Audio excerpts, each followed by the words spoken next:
Bom dia, pessoal. Bom dia a todos e a todas. Sejam muito bem-vindos aqui para o nosso primeiro webinar da nossa série Passo a Passo, a maturidade de Indústria 4.0 na prática.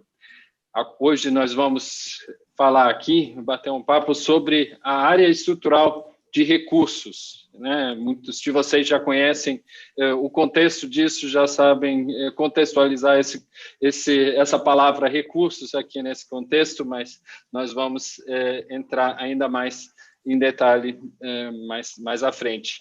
Contextualizando para vocês, essa série de webinars, ela acontece com apoio da Câmara Brasileira da Indústria 4.0, órgão ou plataforma conjunta do Ministério de Ciência, Tecnologia e Inovação e do Ministério de Economia, no qual nós, como VDI Brasil, temos o papel, temos a missão de disseminar o conceito de maturidade de Indústria 4.0 enquanto ferramenta para conduzir a transformação digital das empresas de manufatura no Brasil rumo à Indústria 4.0. Então, é um grande prazer hoje dar início a essa atividade que vai ter o seu auge, né? E aqui já fica o convite, aqui embaixo também com o QR Code, nos dias 20 e 21 de outubro, com o nosso Dia da Engenharia Brasil-Alemanha, né? O maior evento de intercâmbio em engenharia entre os dois países, e evento 100% gratuito, né, nesse ano, então, com a missão mesmo de disseminar o conhecimento aqui, no contexto de Indústria 4.0. Rapidamente, só para quem não conhece a VDI, a Associação de Engenheiros Alemães, né, na Alemanha, foi uma das instituições que cunhou o termo de Indústria 4.0 lá em 2011, e a gente vem acompanhando todo o progresso desse conceito, desenvolvimento desde então, e aqui como VDI Brasil, né, a Associação de Engenheiros Brasil-Alemanha, uma entidade 100% brasileira, né, nós temos essa missão, né, de disseminar boas práticas aqui no Brasil, também através da nossa atuação aí na Câmara Brasileira da Indústria 4.0. Então, nessa introdução aqui, nós gostaríamos de detalhar o modelo de maturidade de Indústria 4.0 na sua essência e com um viés bem prático ali, né, trazendo exemplos práticos que nós observamos aqui das empresas, né, para tornar esses conceitos, esses modelos mais palpáveis para vocês. E, para isso, eu tenho aqui o grande prazer de contar com dois colegas, com o apoio de dois colegas que acho que conhecem a Indústria 4.0 no Brasil como poucos, né? Então, tenho o prazer de apresentar aqui, primeiro, o Ari Costa, né, do Instituto Mauá de Tecnologia. Bom dia, Ari, seja muito bem-vindo, obrigado por aceitar nosso convite. Bom dia a todos, é uma honra estar por aqui, Johannes, e ajudar a difundir o conceito e melhorar a produtividade do nosso país, é uma honra. Muito obrigado. Perfeito. E o segundo especialista que nós temos aqui para essa série é o nosso chairman de digitalização na indústria na VDI Brasil, né, vice-presidente aqui na VDI, e diretor da Siemens Digital Industries, o José Borges. Borges, também muito obrigado por participar aqui conosco e compartilhar um pouco da sua experiência e visão do mercado aqui sobre o tema de Indústria 4.0. Bom dia, pessoal. Bom dia, Ari. Bom dia, Johannes. Obrigado pela introdução. A gente, acho que está aqui numa tarefa, quer dizer, que eu acho que ao mesmo tempo é muito prazerosa, mas também muito importante e desafiadora, ou seja, a gente conseguir difundir ainda mais os conceitos de indústria 4.0, aquilo que embasa todo esse conceito e que, na realidade, está sendo revisitado ou atualizado com uma frequência e com uma intensidade muito grande. Então, vamos lá. Eu acho que a ideia desse seminário e dos próximos é que a gente consiga viabilizar para vocês ou já dar um caminho para aquilo que vai ser discutido, talvez com mais detalhe, lá dentro do nosso dia da engenharia Brasil-Alemanha. E convido desde já, ajudem a gente a divulgar, que vai ser um belo evento. Perfeito. E, claro, acho que nem cheguei a mencionar isso, o dia vai ser, o dia da engenharia Brasil-Alemanha vai ser virtual esse ano, né, em função da pandemia. Acho que só um adendo aqui. Então, pessoal, nós, na nossa discussão aqui prévia, né, Ari e Borges, a gente chegou num mote muito interessante aqui para a nossa discussão, né? Nosso objetivo é descontaminar a hashtag Indústria 4.0. Né? Acho que isso é algo que marcou toda a nossa atuação aqui em todas as nossas frentes, tanto na VDI, quanto na Mauá, quanto na Siemens, né? Nós estamos nessa missão já há algum tempo de desconstruir uma coisa que se criou e que não tem muito a ver com a essência de indústria 4.0 no entendimento original. Por isso que eu gostaria de trazer aqui a definição que nós temos, né, segundo a nossa diretriz na VDI, né, a VDI 4000, e que fala o seguinte, né, indústria 4.0 é uma rede inteligente que conecta em tempo real, horizontalmente e verticalmente, pessoas, máquinas, objetos e sistemas de tecnologias da informação e comunicação para o gerenciamento dinâmico de sistemas complexos. Então, já temos aqui muitas coisas para definir, para explicar mais a fundo, né? Mas acho que algo que sempre salta aos olhos, né, nessa visão alemã de indústria 4.0 é aqui que ele cita primeiro pessoas, né? Então, a conexão entre pessoas, máquinas, objetos e sistemas de tecnologias de informação e comunicação. Né? Acho que isso é algo bem importante.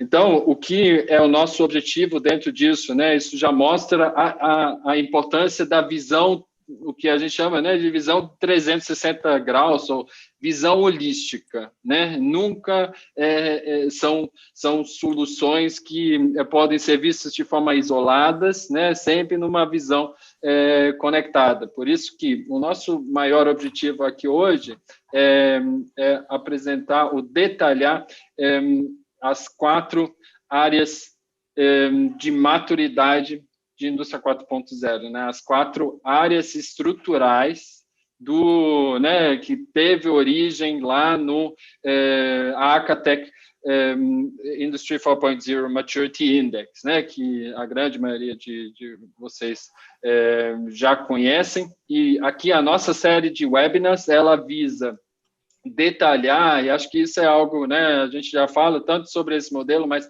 realmente ir mais a fundo o que significam, né, o que caracteriza cada uma dessas 4 áreas, né? E aqui hoje nós vamos começar justamente com a área de recursos. Aqui, né? E né, só explicando mais uma vez, no Dia da Engenharia Brasil-Alemanha, nós vamos trazer todos os cases, todas as apresentações das empresas, né, serão organizadas conforme essas 4 áreas estruturais, para que cada participante, cada empresa já consiga, de primeira, ir naquele conteúdo que é mais relevante. Né? Então, a empresa que já sabe que né, na área de cultura é o nosso grande bottleneck da transformação digital, né, já consegue priorizar os conteúdos dentro dessa área estrutural. e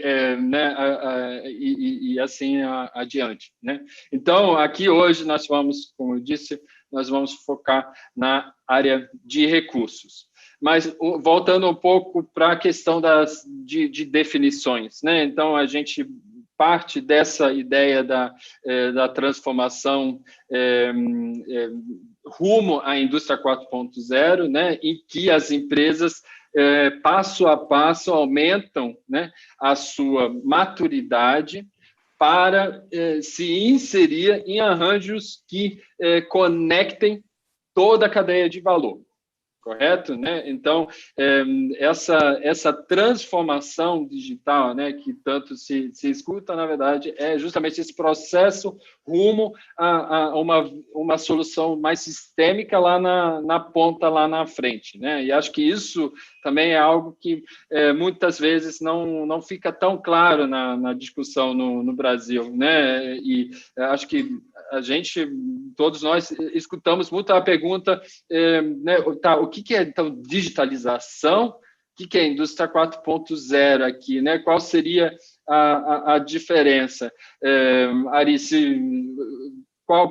para você, se você tivesse que colocar isso em poucas palavras, né? O que é digitalização nisso? O que é indústria 4.0? Onde um termina, onde o outro começa? Como os dois se relacionam aqui? Bom, é muito simples, tem muita confusão. O termo digitalização, transformação digital, a gente tem que abordar o que é uma transformação, o que é uma digitalização, né? A indústria 4.0 não prescinde da digitalização. Acontece que as etapas previstas no caminho, na jornada dentro da indústria 4.0, os dois primeiros passos são essencialmente ligados à digitalização, ou seja, a capacidade de se adquirir dados dentro da produção ou dentro de qualquer área operacional, que pode ser traduzida como informatização, e a palavra em inglês é computerization, né? Então, e a segunda fase, que é a conectividade. Essas duas áreas estão ligadas essencialmente à digitalização. A confusão que ocorre é que quando eu entro para a terceira etapa, que pressupõe um modelo virtual, eu digo, não é mais digitalização? Sim, é digitalização, mas aí começam os conceitos básicos de 4.0, que é a ligação entre o mundo físico e o virtual. Portanto, a digitalização continua por toda a jornada. Acontece que os conceitos de 4.0 começam a ficar evidentes na terceira etapa, que é quando um modelo virtual pode ser construído a partir da digitalização que ocorreu nas duas etapas anteriores. É essa a compreensão que tem que ser tida, né? Não que haja uma diferença entre digitalização e indústria 4.0 nas fases posteriores. A digitalização continua, mas a essência passa a contar com o conceito de indústria 4.0 na jornada. É isso. Bom, Johannes, queria fazer um comentário, porque assim, a gente que talvez esteja mais ali no mercado, o que a gente percebe que talvez por simplificação, várias vezes é mencionado a digitalização como talvez uma forma simplificada de falar transformação digital, né? Concordo contigo, Ari, a gente tem por questão da estruturação ali do modelo ali na Catec, que você tem que ter uma fase de digitalização, que é essas duas fases que você comentou, que é a base para que você consiga viabilizar, vamos dizer assim, a criação da virtualização, e que é a base para toda a indústria 4.0. Mas a gente mesmo, quando a gente usa até na VDI, Johannes, o nosso cluster chama digitalização na indústria, né? Nós não estamos falando só das duas primeiras fases, a gente está falando da transformação digital. Então, não é errado, mas interpretem vocês, quando escutarem a palavra digitalização, entendam que é o caminho, né? Eu acho que é a transformação digital, quando ele não for claramente especificado como essa base sólida que o Ari acabou de mencionar, essas duas etapas de informatização e conectividade, para poder viabilizar a evolução dos demais fases aí da indústria 4.0. Eu acho que vale isso, né? Porque frequentemente a gente escuta a parte pelo todo, né? Como se diz. E só um outro comentário, Johannes, eu acho que foi muito apropriado o que você trouxe da questão da descontaminação da indústria 4.0. Acho que o que a gente quer aqui, ou a gente procura nesse nosso sacerdócio, vamos dizer assim, que é você ajudar, divulgar, pregar isso. Pregação, né? É uma pregação, não é sacerdócio, é uma pregação. Você ainda mais, Ari, porque você como professor, acho que tem isso, né, muito, muito claro, mas mesmo nós na indústria temos o papel de fazer isso, ou seja, de desvincular essa ideia de que indústria 4.0 está associada a só um dessas áreas dessas áreas que o modelo aqui traz. Não é só tecnologia, né? É aquela questão holística que o Johannes acabou de mencionar e que, de alguma forma, acho que por uma questão até de facilidade, até didática, nesse modelo está dividido em 4 áreas estruturais, ou seja, é pensar sim no recurso, e a gente vai comentar, vai focar nisso hoje, pensar no que é o sistema de informação, na cultura e na organização, né? E não subestime a importância desses 2 últimos, cultura e organização, ou seja, indústria 4.0 é tudo isso aí, não é só tecnologia, e muito menos uma tecnologia só. Eu queria dar uma complementada. Na definição, está escrito lá no finalzinho, sistemas complexos, né? Uhum. Qual é a essência de um sistema complexo? Que em cada parte dele está o todo. A cada parte não existe sozinha e interage. Uhum. O resultado só vem da interação. Acontece que a gente é educado de uma maneira reducionista, a gente costuma dividir em partes para poder entender. Sim. Nós precisamos entender cada parte e entender como elas interagem para ter o todo funcionando. O que vai acontecer aqui hoje, nós vamos ver que, ao tratar de recursos, a gente imediatamente haverá ligações com outras áreas, né? Então, as áreas não existem sozinhas, né? E é por isso que é importante que, na jornada, as áreas caminhem igualmente. Não adianta você ter os melhores recursos e a pior cultura. Você tem que ter, para que o todo seja equilibrado, todas estejam no mesmo nível, né? Então, tem um arquétipo que as indústrias costumam usar, é o sucesso para os bem-sucedidos. Eu invisto mais onde eu sei mais. Não, na verdade, eu investi mais onde eu estou atrasado. Então, precisa mudar um pouco o conceito de... Eu tenho que ser, no caso, eu tenho que ser bom no todo, para poder viajar dentro da jornada 4.0. É isso. Exatamente. Perfeito, isso acho que um ponto muito importante que o próprio modelo, né, com esse princípio da coerência e do equilíbrio, né, de maturidade entre as 4 áreas, ela já, de forma inerente e muito individual para cada caso, ela já traz orientações, né, o que eu preciso fazer com o próximo, né? O modelo em si, sem né, querer colocar uma solução one size fits all, né, mas uma coisa bem personalizável, né? Com essa análise de gap, você já identifica onde você deve priorizar, e isso, né, traz uma coisa que acho que no momento que nós estamos passando também é essencial, é justamente você trazer o maior retorno, né,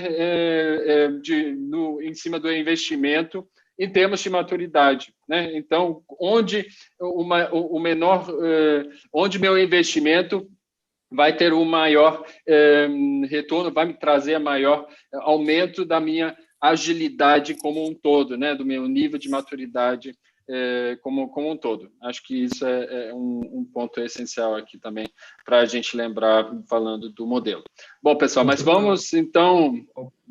Tá, tudo bem, só queria fazer um complemento. Na pesquisa por favor, que saiu... Não, tá bom, obrigado, vamos lá. Não, na pesquisa que saiu em 2020, isso fica claro. Quem optou por privilegiar a melhor área foi os que mais se atrasaram na implantação da indústria 4.0. Quem optou por equalizar as áreas está na frente e conseguiu entrar no estágio mais avançado atual, que é o estágio 3. Então, isso mostra a consistência, a solidez do modelo, né?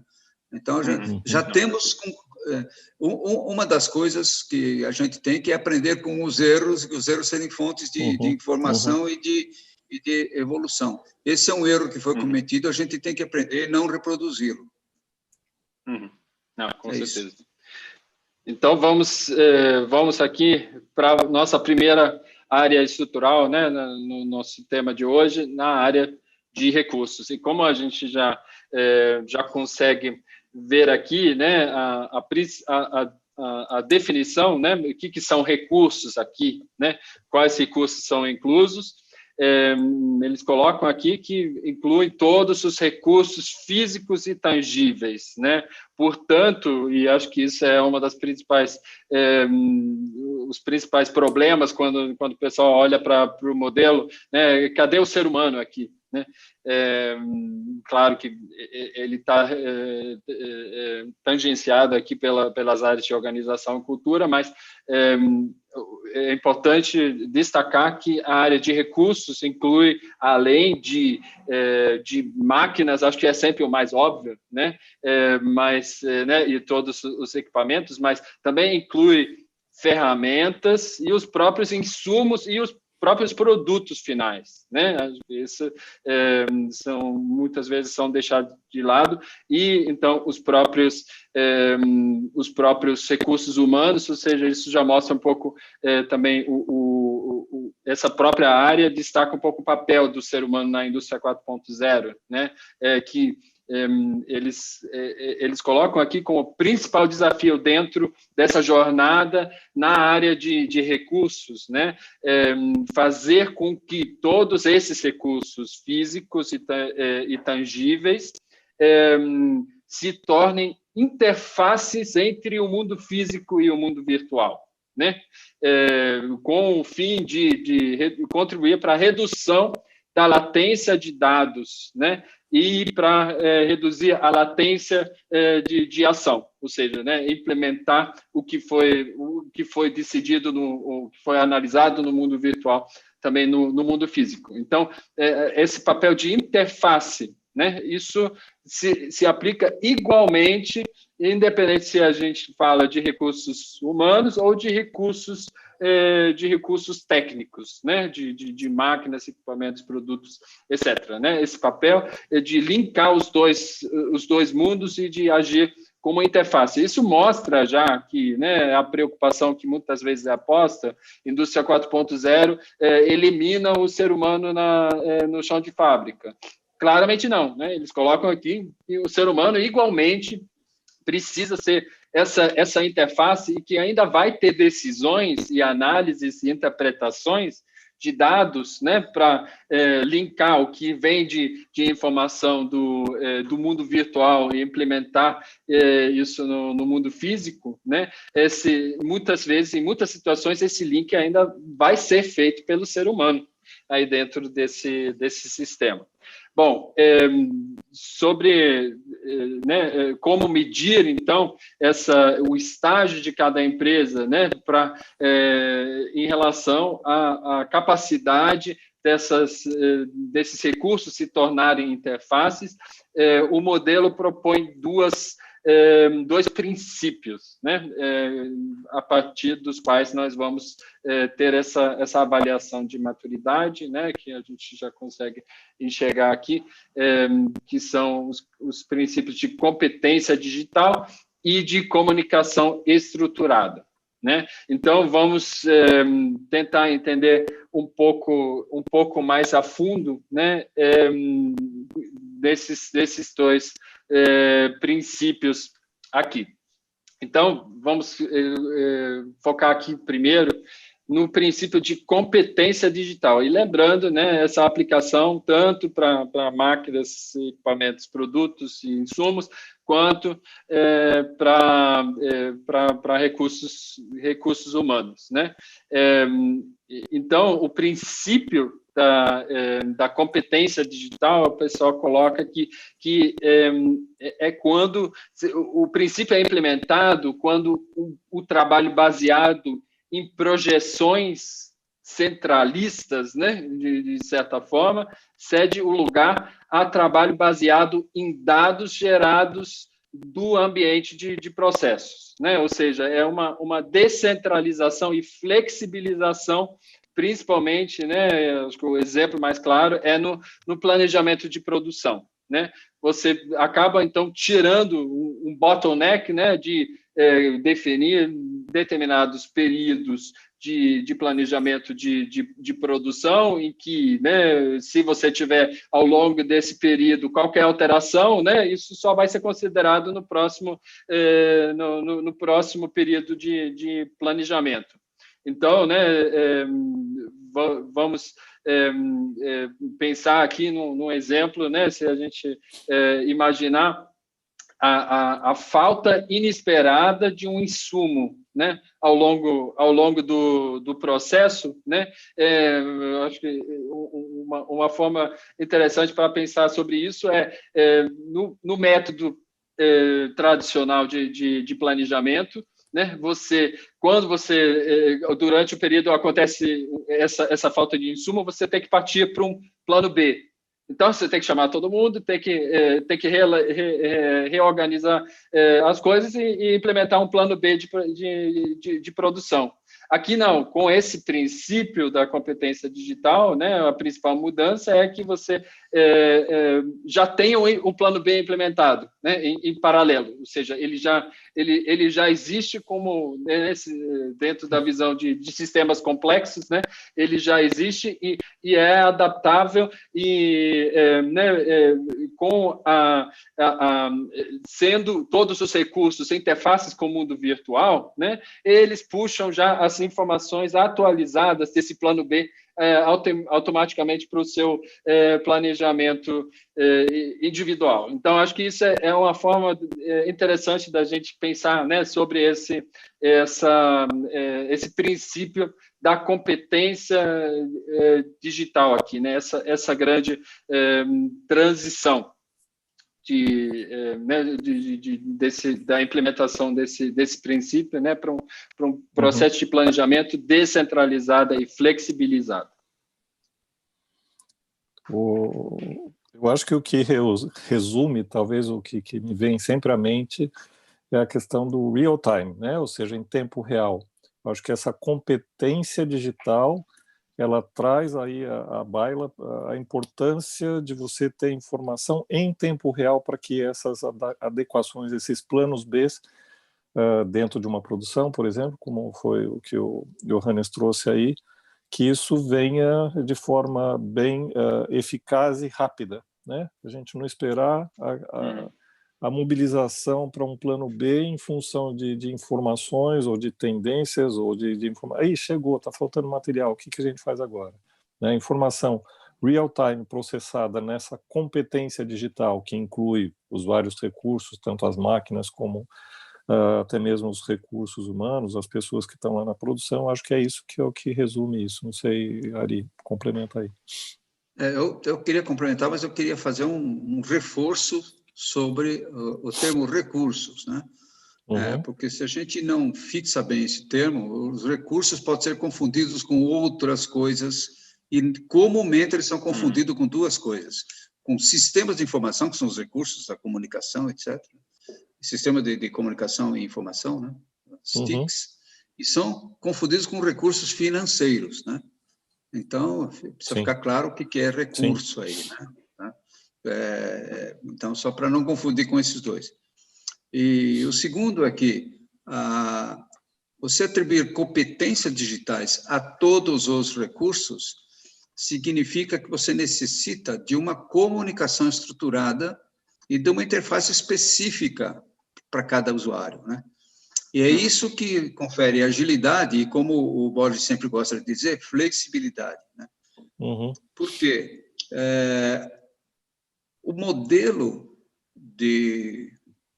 da indústria 4.0 é para cadeias de valor. É mais que isso, é para cadeias de valor naquelas ações em que haverá um retorno,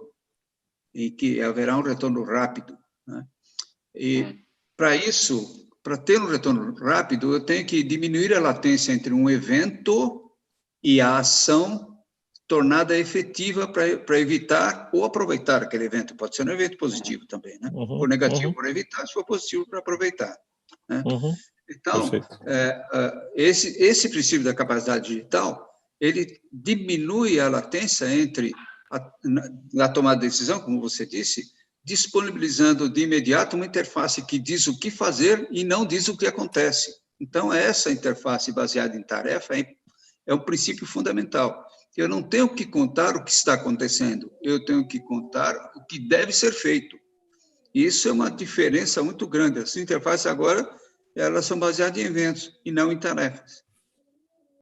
E a estrutura de comunicação, ou seja, como essa informação chega ao local onde ela deve ser realizada, que confere a competência digital nos recursos. Seja um sensor num produto, seja uma interface, uma IHM para um operador, seja um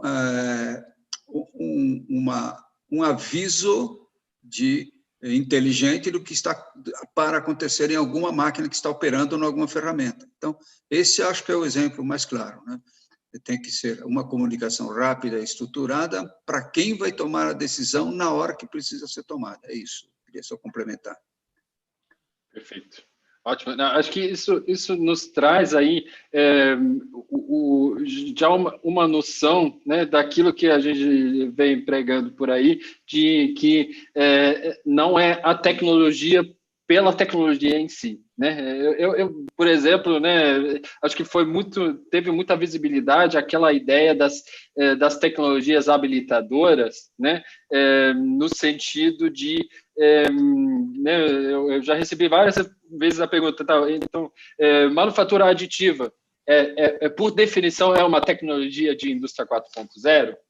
Então, acho que aqui a gente já enxerga que a resposta não passa pela tecnologia, mas como ela é empregada ali, né? Isso, se ela tem essa função de fazer essa interface, né, entre mundo virtual e mundo físico, e reduzindo latência, né, que ela claramente é uma capacidade dela, né, ela tem esse potencial, mas o importante é como ela é empregada ali, né, se ela né, faz esse link entre o mundo virtual para o mundo físico de forma mais ágil e com menos latência, né, através da sua característica física, aí sim, né, ela se torna tecnologia de indústria 4.0, mas ela não é tecnologia de indústria 4.0 por si, né, por si, por definição. Mas vamos só retomar aqui, Ari, mais uma vez, essa questão da comunicação estruturada, né, como segundo princípio aqui, né? E você falou uma coisa interessante na nossa conversa anterior, né, que entender comunicação estruturada passa muito mais pelo contra-exemplo do que pelo exemplo, né? Então, seria legal se você puder comentar um pouco sobre isso, para tornar um pouco mais palpável isso para o pessoal. Preciso resgatar nossas conversas aqui. Às vezes o erro nos ensina, aquilo que não deve ser feito nos ensina, né? Então, realmente eu comentei isso, né? Que muitas vezes o que leva a gente a tomar uma decisão é o que aconteceu no caminho inverso, né? Então, por exemplo, podemos falar de logística de produção, por exemplo. Um fato de estar com uma máquina totalmente preparada e pronta para produzir, com o setup pronto, né? E dependendo somente da chegada do insumo, que já está lá no estoque, né? E que, portanto, está tido como um recurso, um material que é um recurso dentro do que a programação de produção diz. Acontece que houve algum problema, um exemplo vai na indústria gráfica, a máquina está lá com o setup pronto para fazer um corte V, uma impressão, só está esperando chegar o papel cartão, que está lá no estoque, já chegou há algum tempo, e, por exemplo, teve algum problema de umidade, alguma coisa, e pelas diferenças de umidade entre camadas, ele abaulou.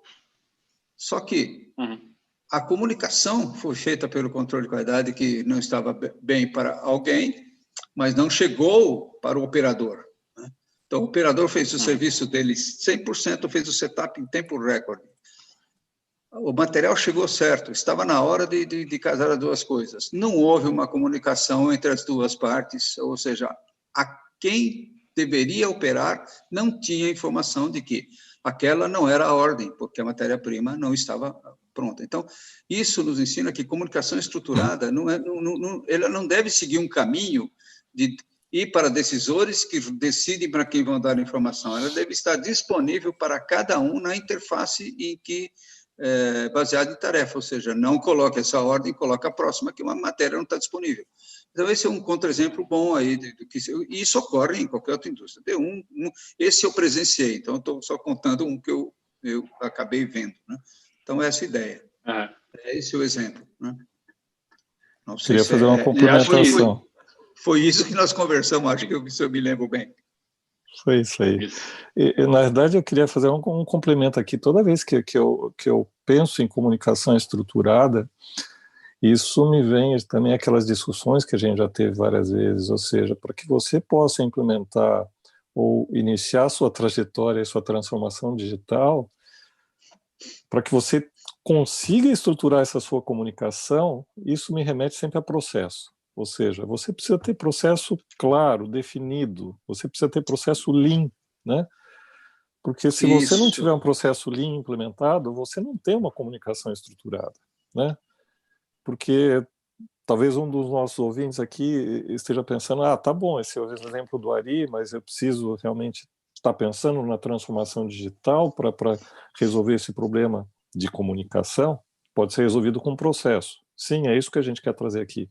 A comunicação estruturada nada mais é do que você ter um processo claro, Lean, né? Que o teu sistema da qualidade, que os seus procedimentos, seus processos estejam todos ali interligados e sendo base para essa transformação digital. Acho que é isso. Eu acho que sim. Se eu pudesse dizer a jornada que a CATEC coloca como sendo o primeiro passo a informatização, eu diria que há um passo zero, que é você se preparar para isso, é o passo do conhece-te a ti mesmo, né? E nada melhor do que Lean Thinking ou Lean Manufacturing para fazer isso. Então, eu diria que o passo zero é você ter os procedimentos, ter tudo estudado dentro dos princípios Lean para ir para o futuro já preparado. Então, esse diagnóstico Lean, antes de começar a jornada, digamos, potencializa e aumenta rapidamente o retorno de cada passo que você der em direção a 4.0, complementando o que você disse aí. É isso aí. Perfeito. Acho que isso mostra um pouco a complexidade, né? E por que essa grande pergunta que, né, permeia todas essas discussões já há muito tempo, né? Afinal, qual é a ligação entre Lean e Indústria 4.0, né? As dois são complementares, são ideias concorrentes. Lean é muito para manufatura em massa, para grande escala, e Indústria 4.0 vai para personalização em massa, né? Aqui a gente vê um ponto, né, do porquê que não tem uma resposta tão simples, né? A gente vê aqui claramente elementos como comunicação estruturada, acho que é um exemplo bem claro que Lean claramente favorece, né, e traz um aumento de maturidade. São ferramentas adequadas, né, dentro das ações que você vai derivar dessa análise, né, para a implementação dessas ações, né? Acho que um nível, né, uma camada gerencial abaixo disso, né? E a mesma coisa a gente vai ver um pouco mais para frente aqui nas outras áreas estruturais também, organização, etc. Então, isso né, mostra um pouco dessa complexidade né, por que não tem uma resposta tão simples em relação a isso. Um outro ponto que eu queria comentar aqui com a comunicação estruturada, eles citam uma palavra-chave aqui, que é informação contextualizada, né? E acho que isso vai muito ao encontro com o que a Ari disse, a gente não precisa comunicar o que aconteceu, a gente precisa comunicar o que precisa ser feito. E para, né, você comunicar isso de uma forma adequada, você precisa do contexto né, vinculado à informação. Ou seja, né, simplesmente a instrução ela só tem valor se ela vem de uma forma contextualizada. E acho que isso é um elemento aqui fundamental também nessa discussão dele, se vai ao encontro com o que o Ari já disse. Então, pessoal, eu queria reforçar aqui, a gente vai entrar agora mais um nível mais a fundo, né, nos dois princípios, mas eu queria reforçar aqui para todos que nos escutam, para colocarem perguntas também aqui para a nossa discussão, para entrarmos aqui numa interação um pouco maior, né? Tem a ferramenta aqui do Q&A aqui na barra de controle na interface de vocês, então a qualquer momento podem mandar perguntas e comentários por aqui, estão muito bem-vindos. Bom, mas vamos então... Diga, Borges. Não, na realidade eu queria só fazer um reforço aqui, né? Voltando a ideia aí do foco aí nos recursos. Acho que foi importante essa observação que o Ari colocou, que não são recursos financeiros, né, por exemplo, que é a primeira coisa talvez que as pessoas tendem a pensar quando lê isso, e olharem essas duas variáveis, a competência digital. Eu, quando eu leio competência digital, o termo competência me remete ao ser humano, né, ao profissional. Cuidado, não é só o profissional que precisa adquirir competência digital, né? Os equipamentos, né? As máquinas, o que tiver lá dentro da sua produção, que viabiliza a tua produção, precisa também adquirir a competência digital, quer seja ele um equipamento já mais antigo ou um equipamento novo que vai ser adquirido para complementar alguma função lá. E, por outro lado, quando você fala de comunicação estruturada, o estruturado às vezes remete a algum algoritmo, né, de informática. Não é só isso. Também existe a necessidade da comunicação estruturada que inclua o ser humano, né? O próprio ser humano, né, o profissional que está, em última instância, lá na linha de produção, com essa competência digital, também precisa, de alguma forma, ser incluído nessa comunicação estruturada, né? Quer seja ele homem-máquina, máquina-homem, ou, né, nas outras formas aí, nas outras combinações possíveis aí. Acho que era isso. Perfeito, ótimo. A gente tem uma pergunta aqui, acho que ela fecha bem aqui esse ponto que você colocou agora, Borges, do Ivandro, sobre em relação ao mindset necessário para internalizar a competência digital e comunicação estruturada, né, por parte dos recursos humanos, obviamente. A gente não chegou ainda ao ponto dos recursos técnicos terem um mindset, né? Talvez um pouco mais para frente, se pensar em inteligência artificial. Mas, então, o que vocês pensam sobre isso? Acho que isso na minha visão aqui, o modelo trata muito mais da questão de mindset aqui no campo de cultura, né? Afinal das contas. Também um pouco aqui na organização, a gente vai entrar nisso mais para frente, né? E acho que isso mostra já como as coisas são entrelaçadas, afinal das contas, né? Que para você fortalecer a competência digital das pessoas, claro, que você depende aí, né? Um elemento forte aqui de disposição à mudança, né? No campo de cultura, isso é um elemento fundamental nessa questão. Então, acho que isso mostra um pouco a interdependência, né, de todos os elementos aqui do modelo. Mas o que eu acho que o Paulo está trazendo aqui, talvez se adiantando mais a parte da tecnologia, mas sem dúvida alguma, dificuldade que você tem, né, quando você fala de comunicação, e principalmente entre máquinas, né, máquina-máquina, máquina-homem, sei lá, são os protocolos, os diferentes protocolos de comunicação que existem aí, né? Paulo, sem dúvida alguma, é um grande desafio hoje a gente trabalhar com essa multiplicidade de protocolos. Eu acho que a indústria 4.0 ela traz realmente essa preocupação de você poder, apesar das diferenças, que eles consigam se comunicar ou até buscar uma certa uniformização disso, né? E aí a gente vem por aquelas questões que a gente sempre teve, de até indo já mais para a seara de normalização, como é que padrões se cria em determinados países. Eu acho que a gente tem discutido muito na Câmara, né, brasileira de Indústria 4.0, mais especificamente no GT, lá no grupo tarefa de normalização, o que a gente tem chamado de roadmap de normalização para a indústria 4.0. A gente está tentando, nós estamos, eu e o Johannes, envolvidos diretamente nisso, nessa discussão, junto com outras entidades, por exemplo, a BIN, a BIMAC, e justamente tentando buscar referências internacionais, o que os outros países estão fazendo.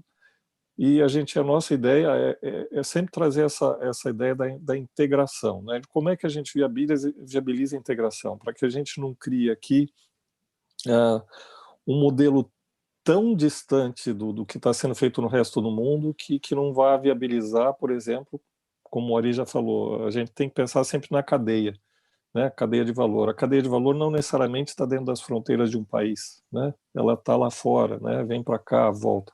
Então, a questão da comunicação estruturada e os protocolos de comunicação aí, eu acho que é um grande desafio que o mundo inteiro está tentando resolver, criando padrões aí que, mais do que nunca agora, para implementar a transformação digital, é que isso se busque coisas que realmente, que o protocolo não seja um obstáculo para essa comunicação estruturada.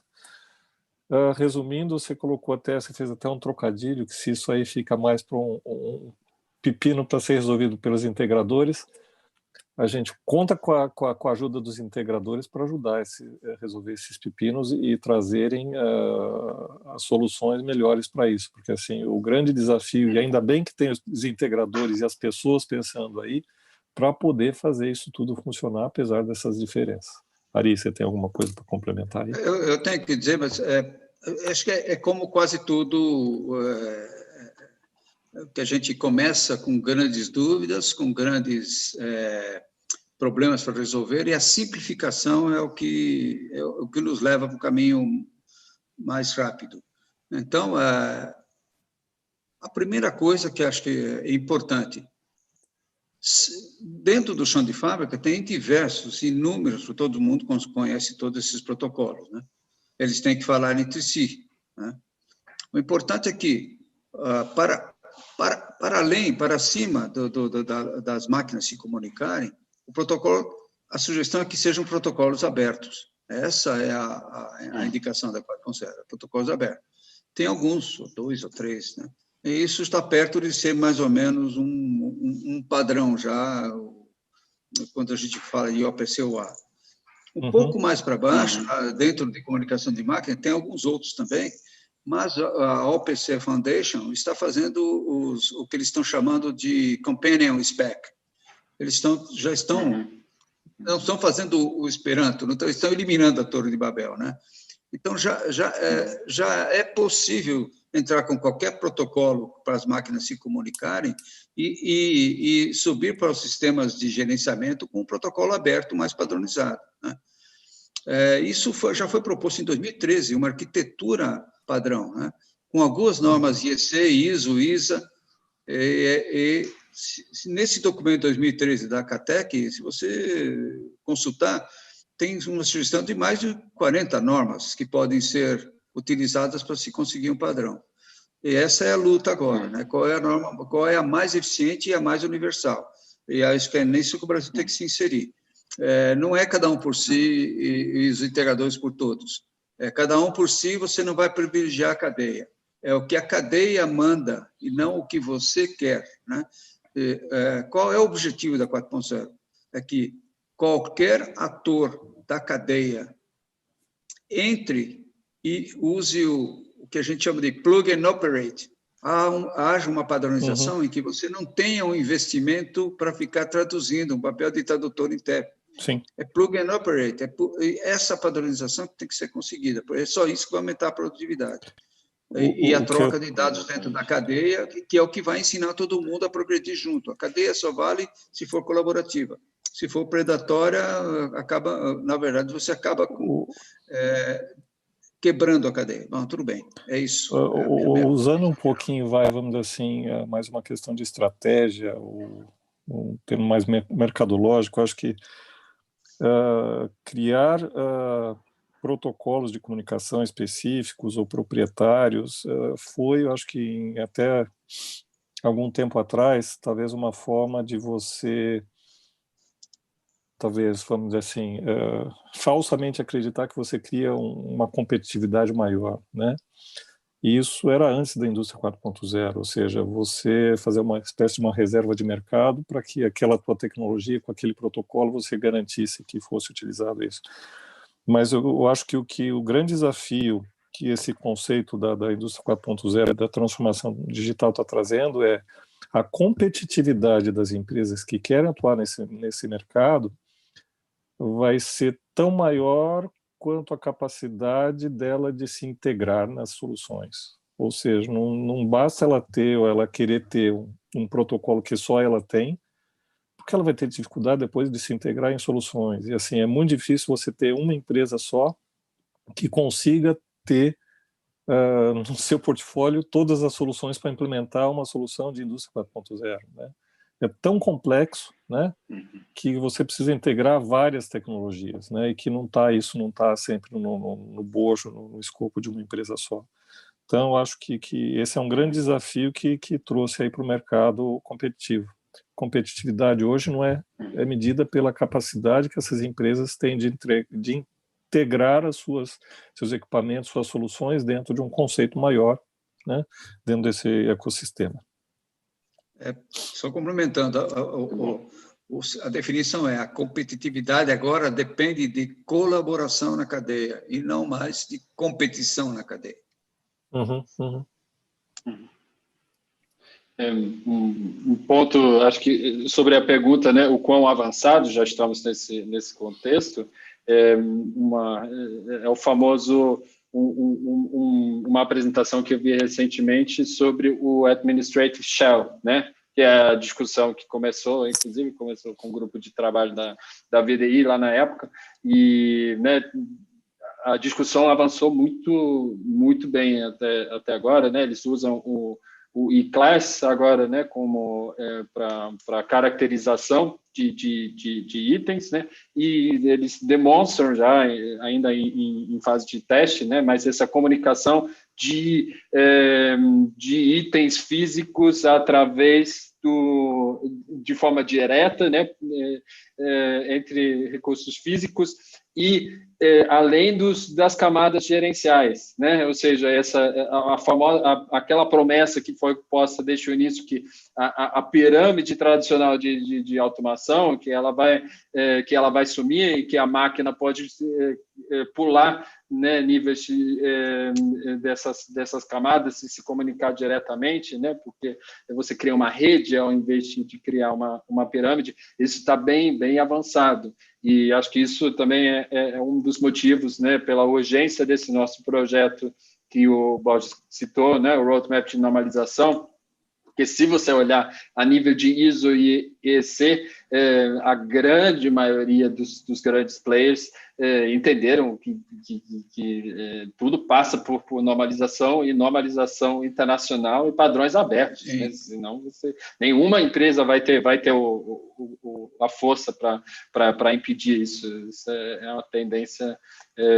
uma tendência geral. A gente, aí, vou fazer um spoiler aí para o nosso evento, né? A gente vai ter a apresentação do pessoal da Volkswagen sobre o Volkswagen Industrial Cloud, né, que foi online no início do ano e agora já integra fornecedores deles, ou seja, é uma infraestrutura, um cloud, como o nome já diz, onde são consolidados todos os dados levantados, né, do chão de fábrica de todos os sites da Volkswagen no mundo inteiro, e que os fornecedores ou até terceiros podem se conectar, fazer análise desses dados e propor melhorias de processo para a Volkswagen. Então, mas isso só dando um spoiler, isso vai ser uma discussão que nós vamos abordar bem concretamente aí mais na frente no evento.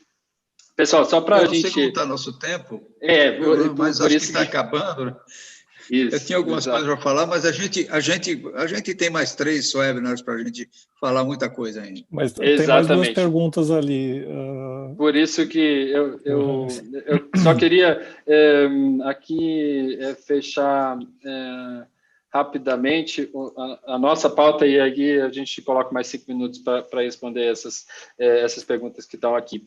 Então, só detalhando, né, e relembrando, quando a gente fala então, de competências digitais, a gente divide isso entre recursos humanos e recursos técnicos. Quando a gente olha para recursos humanos, a gente fala de 3 elementos. A gente fala da comunicação interdisciplinar entre colaboradores, né? Interessante que isso é considerado aqui parte da competência digital, né? Conseguir trabalhar em ambientes interdisciplinares. O segundo é acesso, conhecimento e autonomia, né? Para derivar decisões e aprendizagem com base de dados, né? Isso passa né, por esses 3 elementos, né? Não adianta você dar a informação certa para o cara no chão de fábrica se ele não tem, né, ou seja, você dá o acesso e o conhecimento para o cara no chão de fábrica se você não der para ele autonomia também dele tomar as decisões certas baseadas nas informações que ele recebe. E um terceiro ponto é o reconhecimento dos recursos humanos da importância da segurança de informação.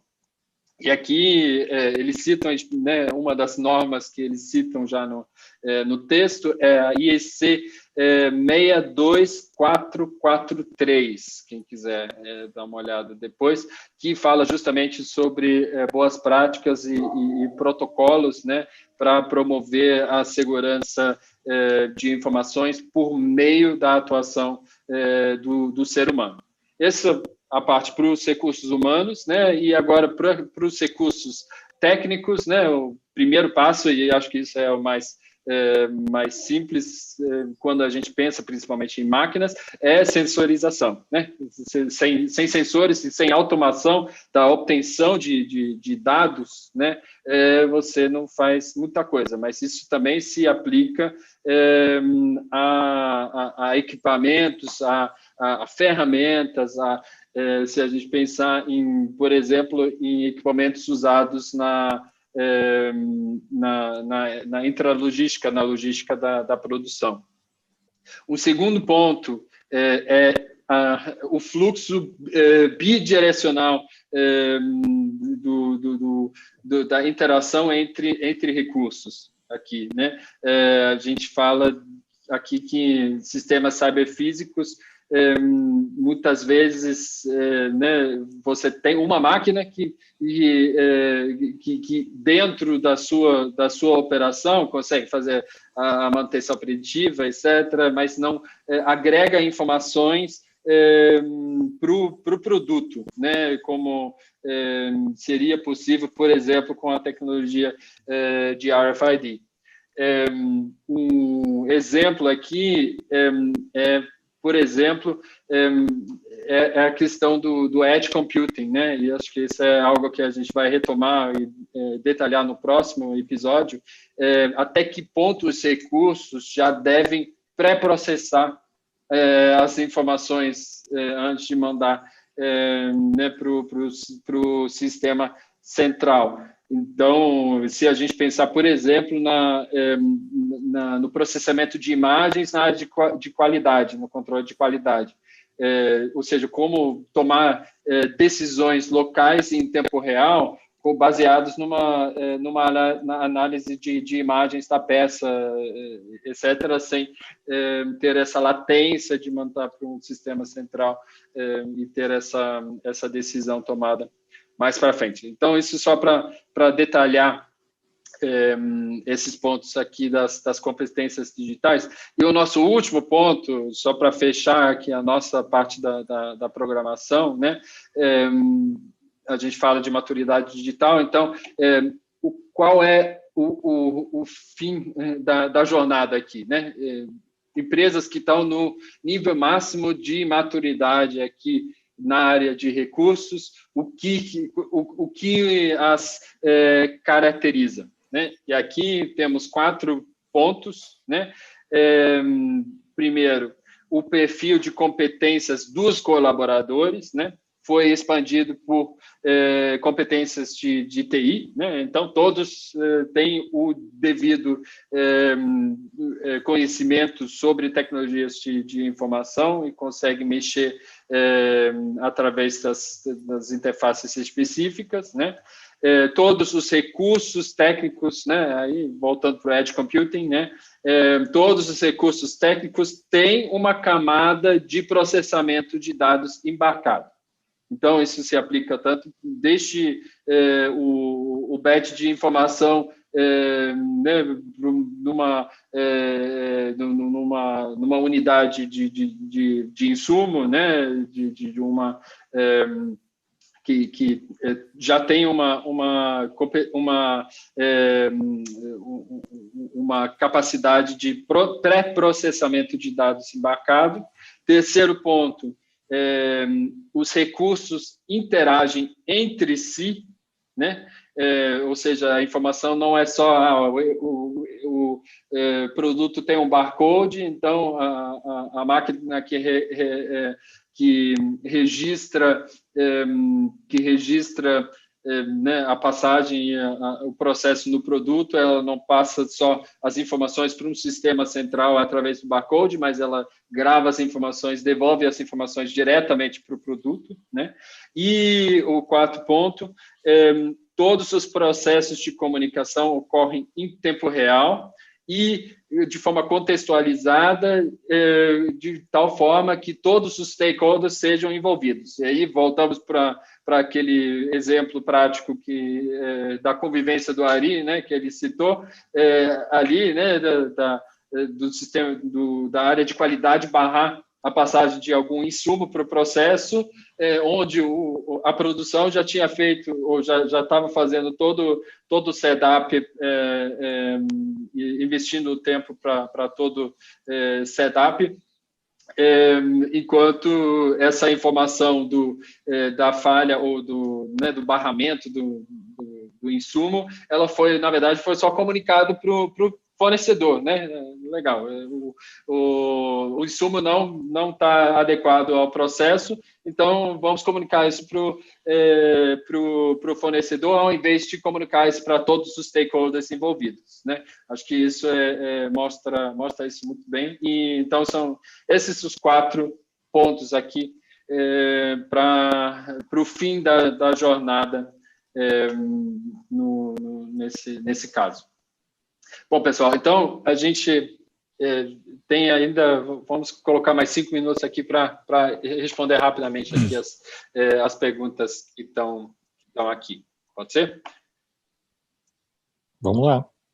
Perfeito. Então, uma pergunta aqui do Alex Kuhn, lá do Senai do Rio Grande, de Santa Catarina, perdão. Então, seria possível discorrer um pouco sobre a importância da área de recursos frente à integração horizontal? Ótimo ponto. A competência digital e comunicação estruturada de uma empresa não necessariamente tem equivalência nas demais empresas de cadeia de valor a serem integradas. Exatamente. Perfeito. Pode, se vocês Perfeito. Um pouco. Eu quero, porque na realidade isso já tenho colocado nas minhas palestras que eu tenho feito por aí, que, gente, está cada vez mais claro que não vai ter mais uma fronteira clara, né, entre o que é a empresa e a sua cadeia, né? A indústria 4.0, ela não dá para ser implementada dentro das fronteiras, dentro do muro da sua empresa, né? Ela tem que, sem dúvida alguma, passar para o muro para fora e embarcar toda a cadeia, né? É complexo. Acho que agora algumas empresas, ou talvez as empresas maiores que já tiveram o privilégio de começar seu processo de transformação digital, estão percebendo que o grande potencial está agora em buscar nas suas cadeias como é que integrar suas cadeias ali dentro. Então, essa questão da integração horizontal não é pensar só dentro do seu chão de fábrica, é como é que você se interage com os seus fornecedores, né? E até eventualmente eventualmente não, claramente com seus clientes, né? É um grande desafio aí, Alex. O que eu posso te dizer, até otimisticamente falando, quer dizer, dentro da Câmara não é à toa, da Câmara Brasileira de Indústria 4.0, não é à toa que a gente tem um GT justamente voltado para essas questões da cadeia, né? Para pensar como é que você agrega, né? Por exemplo, no segmento automobilístico, a maioria das montadoras são empresas grandes que já estão, vamos dizer assim, num processo de transformação digital bastante avançado, vamos dizer assim, até mobilizado provavelmente pelas suas movimento mundial, das suas matrizes, mas começa a perceber que para ganhar mais, né, força, mais potencial de prosseguir nessa transformação, que tem que começar a envolver as suas cadeias, tá? É isso mesmo, tem que pensar dessa forma mais holística dentro da empresa e expandindo isso para fora dos seus muros. Eu tenho aqui só um complemento rapidinho, 30 segundos. Uma cadeia certamente tem lá os seus tiers, o primeiro tier, o segundo, o terceiro.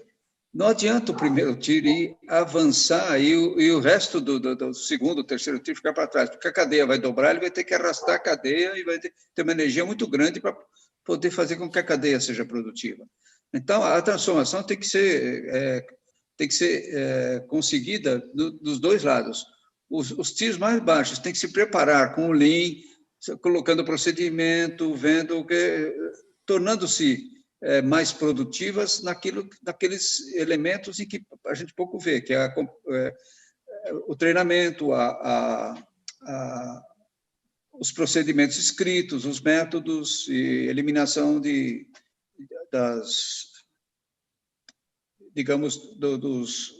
daquilo que atrapalha a produtividade. E segundo, as empresas mais evoluídas dentro da cadeia vão ter que começar a construir plataformas como a Vox fez para todos se plugarem e transformar isso numa coisa mais horizontal e não dobrada. Então, as plataformas surgirão da colaboração dentro da cadeia. Sem a plataforma, não dá para a gente fazer uma comunicação estruturada na cadeia. Então, é isso. O próximo passo é, depois da conectividade, a evolução das plataformas. Muito bom.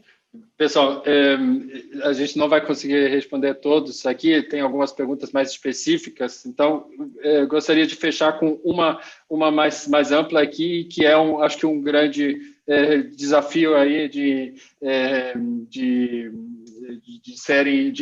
resumirem bem a sua visão, vocês dois. Uma pergunta aqui do André, e eu gostaria de desafiar vocês a serem realmente bem breves na resposta.